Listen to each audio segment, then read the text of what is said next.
ይሄ እንግዲህ ሾርባ ይባላል።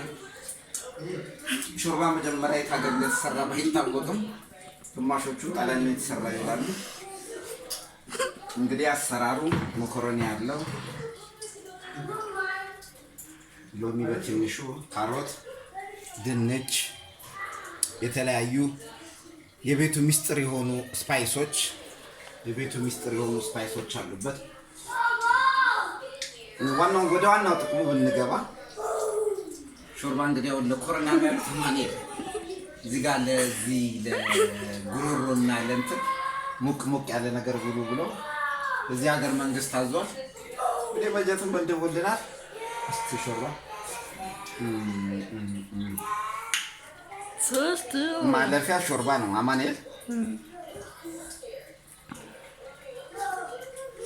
እንግዲህ ዋናው ጉዳያችን ዶሮ ነው። ዶሮ እየደረሰ ነው።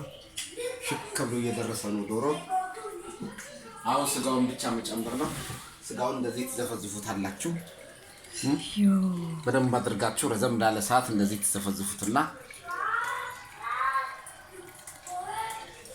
በነገራችን ላይ ከዚህ ከቁሌቱ ጋር አብሮ የሚበስለው ቆዳው ነው። ቃንጡ ነው የሚባለው። ባለጸጋ ከዶሮ ስጋ ምን ይበላል ሲባል ቆዳዋን አሉ። አንድ ጅል ከርፋፋ መጣና ባለጠጋ ምን ይበላል ከበሬ ስጋ ደግሞ የትኛውን ይበላል ቆዳ ሲል ቆዳውን አልብሰው ላኩት። ፊኒሽድ። ይሄኛው እንግዲህ ዋናው አይቡ ነው። ቆላሉ እዚህ ውስጥ አለ። ረዳት ሼፍ የዚህ ኩሽና ረዳት ሼፉ አማኑኤል ነው። ረዳቱ የኩሽናው ረዳት አማኑኤል